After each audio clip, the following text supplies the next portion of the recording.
Welcome to another episode of The Brand Called You, a podcast and podcast show that brings you leadership lessons, knowledge, experience, and wisdom from thousands of successful individuals from around the world. I'm your host, Ashutosh Garg, and today I'm privileged to welcome a very senior, respected, and accomplished professional from the world of academia from the Netherlands, Mr. Barend Mons. Barend, welcome to the show. Thank you. It's a pleasure. Thank you. Professor Mons is the Professor Emeritus at the Leiden University. He's the founding director of the Leiden Institute for FAIR and Equitable Science, which is the acronym for LIFES. So, Barend, let me start by asking you a question. Tell me about your own journey in brief. Yes, I will try to be brief. It was a long journey, of course. Okay. So I always wanted to be a veterinarian when I was a kid, but then I ended up studying biology in Leiden. And very soon I was intrigued by malaria, not so much by the disease itself per se, but by the malaria parasite as a very complicated organism to study. And that's where I spent my first 13 years after my PhD. Then I moved briefly to the European Commission and came back and found out that knowledge discovery as a process was also worth studying, but also that biology had done a lot better than most computer scientists in storing and processing information in cells. Okay. And that's what I studied for the first 15 years or so. And then I switched in 2000 to data and bioinformatics, but always with biology in my mind. And I also found out that there is a lot of miscommunication in science, not only between languages. I worked a lot in Africa, of course, and you have Portuguese-speaking countries, English, French, but also a lot of ambiguity in human language in general. So I found out that actually human language is not the best way to communicate hard facts in science. And I started then the FAIR principles, findable, accessible, interoperable, and reusable data in 2014. And that sort of took the world by storm. We just passed 15,000 citations, I think, in that order of magnitude, sometimes 10 per day on the article that was written. And the G20, G7, many other political environments, and increasingly also funders are requesting FAIR data now as the output. So it sort of changed the entire face of how we work with data and how we co-publish them with the articles. Articles are, in fact, a very outdated way of communicating science, I think. And that's what I ended up doing for the last part of my career. And I just retired.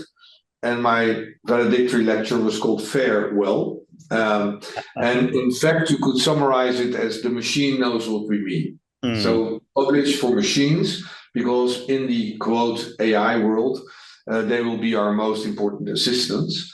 So I retired a few weeks ago and was very well received. So now I have time for things like this. Wonderful, wonderful. Well, and wish you all the very best in the new chapter of your life. And I'm sure from all that you've told me, you're not going to be sitting and looking at retirement. I'm sure they must have got many more plans. But, Barend, when I was reading about you, you've also done a lot of work in the area of creative and strategic thinking. And the next few questions are about this. What role does creative thinking play in your approach to solving complex problems in data stewardship and biosemantics? Well, yeah, you can look at, I always like to define very well what we mean by the concepts we bring together. So creative thinking is one thing in terms of new approaches to data stewardship and how to deal better with data.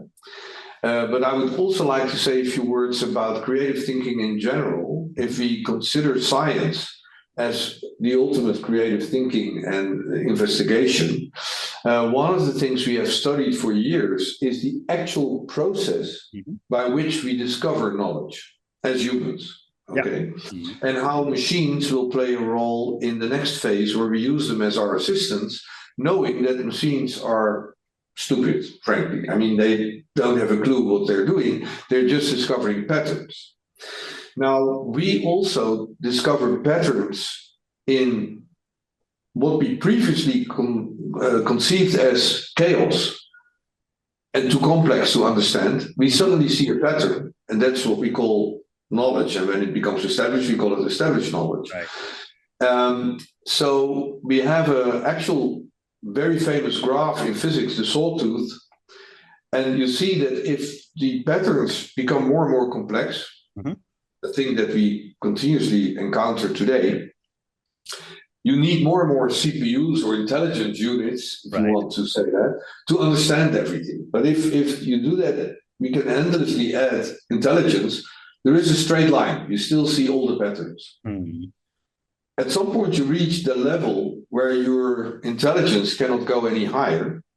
And suddenly, your understanding of any more complex patterns goes asymptotically to zero. And that's the sawtooth graph that you see in many complex physiological and physical processes. And the point of it, they call the percolation point, where you go from order to chaos and back, whatever.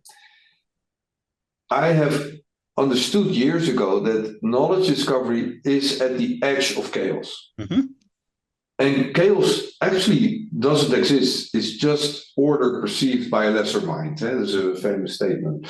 So by understanding the actual process of creative thinking and how machines are not creative at all, are just coughing up patterns. But if the patterns are too complex for humans to understand, it's still useless. Very interesting. So that's where we are in knowledge discovery at the moment. So, Barend, you just mentioned a very fascinating phrase, which is you said knowledge discovery is at the end of chaos. For my viewers, I beg your pardon? The edge of chaos. At the edge of chaos. Correct. Yeah. At the edge of chaos. So I wanted to, for my viewers and listeners, could you explain that with an example? Yeah. If you look, for example, at a very complex biological process, the ultimate one is we have, let's say, 20,000 genes and 4 million pins, regulatory sequences in our genome. And of course, it's a true statement that the connection between all these data points makes us human. It's the template for us being human. But of course, that's true. But we have no clue how to see the complete picture of all these genes and how they connect together. Even if we have scratched the surface now for less than 1%, it's already, if you print one of these maps on the wall, people run away because it's too complex to even look at a single physiological process, let alone the whole human body. Right. So I'm involved in a project called the Human Immunome Project, where they want to build the AI model. I don't like AI, but okay, it's a very strange term. But let's say the model of the human immunome, a very complex system. Humans are simply unable to understand the immunome, the whole immune system. Okay. So what we can do is move in the direction of this complexity, step by step, by using computers, get more and more patterns, see connections, and step by step discover actionable knowledge, as we call it. Because the fact that all genes make us human is not actionable knowledge. It's true, but we cannot do anything with it as humans. Although computers, when we tested this, can discover all these patterns, we've done it. And even if we take for example, the 1% highest score between genes and diseases, in the sense that you predict that the gene might be involved in a particular disease, the computer, if you take the top 1% of hypotheses the computer comes up with, it's still 120,000 hypotheses. Wow. We took 10 years as humans to discover 6,000 or so gene disease connections, And the reviewers of that article that we wanted to publish in Nature Genetics, and the editor wanted it badly, the reviewers kept saying, what's the point? We cannot deal with this as humans. Where's the false positive rate? Well, there is none. They're all true. They are namely just connections.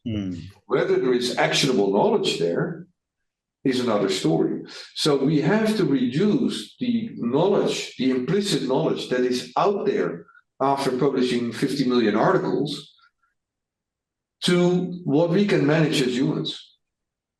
That's the major challenge in the current AI-dominated hype, you know? And AI doesn't exist at all. Everything large language models cough up is a hallucination. Only when we think, hey, that hallucination makes sense to us, we think it's knowledge discovery. But it's just one of the many million hallucinations that the thing coughs up after reading trillions of full pages. Very fascinating. And Barend, how do you balance creativity with practicality when working on large-scale initiatives like GoFair?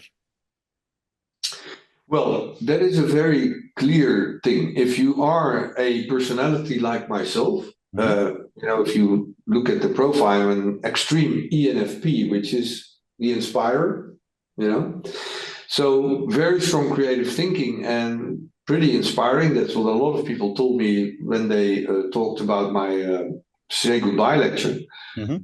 But I am very bad in executing. So people like me need custodians, the other end of the spectrum, that see lions and bears on the road all the time and slow me down, which is sometimes a painful process.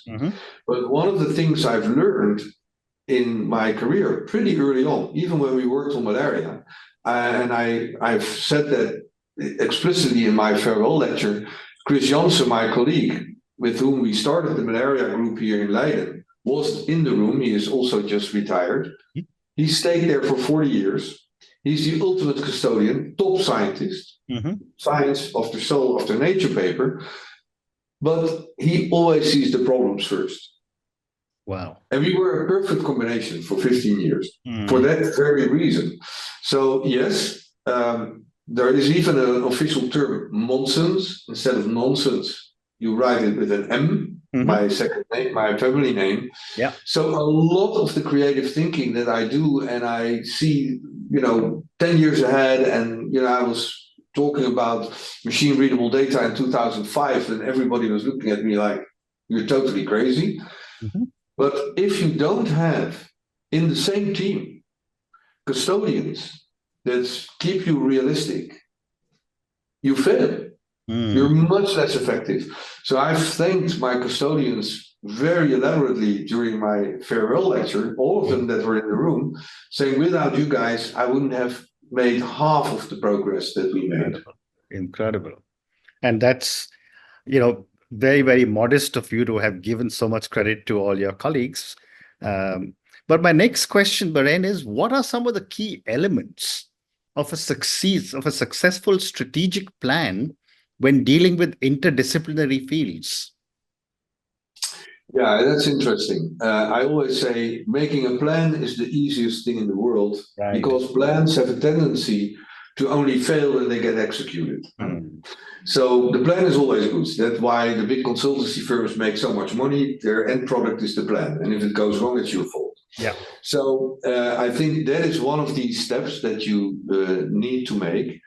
And I think making a plan, a strategic plan that is highly complex and cross-disciplinary, first of all, needs this modesty. And not that people think I have a lot of modesty, but modesty, arrogance means you think you know what you don't know. We call it the Dunning-Kruger effect. If you're not hindered by any knowledge, you think you know everything. We have some prime examples right now in the world scene. We won't go into details. But if you really understand the issue, your own discipline, then you see how incredibly complex things are. So you underestimate the complexity of the other discipline structurally. How difficult can it be to just have more compute power? Well, it is pretty complex. So with the cross-disciplinary research we need nowadays that goes across all disciplines, every sustainable development goal needs cross-disciplinary research and long-term strategic planning. Correct. There's two major issues. Most people do not respect the complexity of the other discipline. So you get a very difficult conversation. That's one. And secondly, the data that is underlying all these problems and the solutions to the problems, actually, if you want to have interoperability, the I in FAIR, between data from different disciplines, this challenge is an order of magnitude bigger than having interoperable data in your own discipline, like life sciences or building or environment. Right. It is already a major challenge within a discipline, but if you cross disciplines and you talk, for example, about the concept of water, a very simple thing that is there in almost every discipline, the interpretation of water is pretty different between the sea data cloud, the drinking water people in the Netherlands, or chemistry saying that's H2O. Yeah. So that is one of my current foci, is to find a way to make machines understand what we call near sameness. And near sameness, you talk about almost the same thing, but not exactly the same thing, is one of the major challenges when we go across discipline. Wow. What a great response. And I think I understand some of all those things, but I probably will listen to all of this again and understand it in much more detail. Thank you. My next question is, what are some of the critical strategic challenges you foresee for the Leiden Institute for FAIR and Equitable Science? It could grow to death in the sense that we started this very recently, and let me explain a little bit more what it is. So the L of Leiden is deliberately a little bit separate in the logo, because it is just a start in Leiden. But the goal is, in fact, if you strip down all the details, and people can go to the website, we want two things. We want to create as many FAIR data stations around the world. And my last 5 keynotes had the title Stop Data Sharing. And that made people put them on the wrong leg, because essentially I end by saying, now we go to data visiting. So the biggest challenge that we have, not per se as LIFES, but LIFES addresses that challenge, is that data cannot be sent around the world anymore. In many cases, they are too sensitive.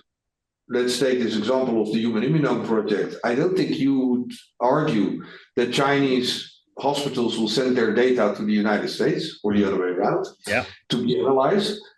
And actually, the Cloud Act is now of a major concern, because if your data are on an Amazon or a Microsoft or a Google, an American-owned server, regardless of whether that server is in Europe or Africa, the US government can demand the data in exceptional circumstances. So it is prohibited in many countries to put things in an Amazon cloud, for example. So we need to keep the data locally, under the custodianship of the people that are the custodians, in many cases, even the citizens themselves. They decide how their data can be reused. In addition, the data are frequently too large. If you want to send, even today, a petabyte or even exabytes of data around, it's far too expensive. But if you send algorithms to the data, they are infinitely much lighter than the data themselves. And virtually every complicated question can be answered by distributed learning. So the data stay where they are. That's what LIFES is promoting. And what we have decided to be is an association, not for profit, bringing together the people that address these challenges. So they either work on FAIR data stations, data stewardship, or they deliver very clever algorithms. We call them the trains or the drones that visit the data. And all of them are frequently too small or too specialized to really get into this market, which is an internet for machines, where you cannot demand top-down by anyone that everybody should use the same standard. So the big challenge is what we call the hourglass model in the internet. as long as you stick to TCP/IP, you can build whatever you want. And FAIR, digital objects, the machine knows what you mean, machine actionable units of information are at the center. And LIFES brings together everyone who believes in this principle.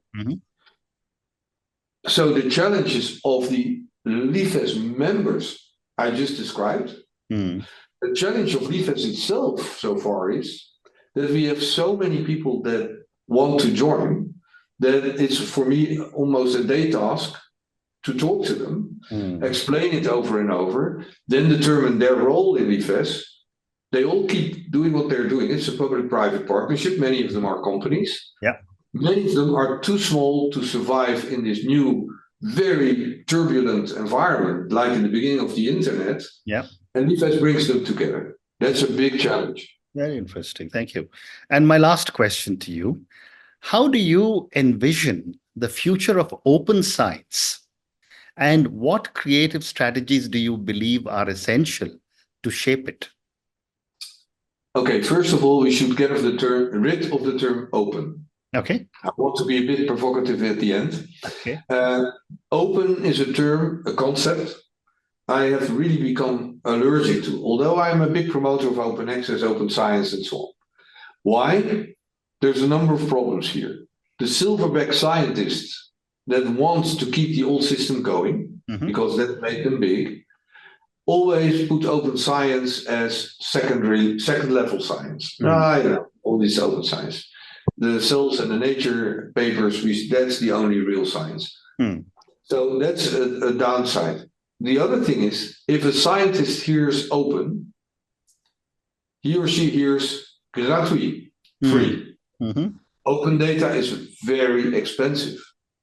Correct. Especially if you want to make it available for reuse in real-time setting. 10 times more expensive than just storing it somewhere on tape or whatever. Yeah. So there is a lot of money involved. About 5% of all research should go into this data stewardship and provision of data. But also, a lot of data cannot be open. So if people say open access, yeah, of course, articles should be open access wherever possible because it's not sensitive data. But I'll give you two examples. I am in the Leiden University Medical Center. There's no way we can make our patient data open, of course. Yeah. They can still be fair and visitable under well-defined conditions, especially if we don't give out the data, we just answer questions in the hospital for even the pharma, no problem. Another example is a sibling institute that we want to start in India. We want LIFES type institutes around the world. The Indian one is working on hidden cameras that snap tigers. Imagine if you publish those data in open access, the tigers will be dead the same afternoon by publishers. Yeah. So open is not that all the data are open or all the software should be open source. Open science to me means science done right. And the science of the past decades, where everything is behind firewalls and there is this ivory tower group, that should be stopped. And we should really go to fair science. That's why we call this the Leiden Institute of Fair and Equitable Science and not open and equitable science. Okay?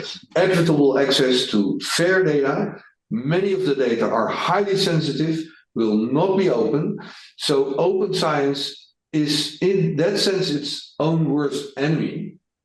Because if you say everything should be open, the connotation is it's free. Right. Scientists think they can get these data for free because everything is open. No, open science is needing 5% of all expenditures on science. And our cabinet just put 7 billion less. They're absolutely crazy, but okay, that's what the right-wing government is doing. Is that 5% of that investment should go in making data fair and exposing it in responsible way for others to reuse around the world.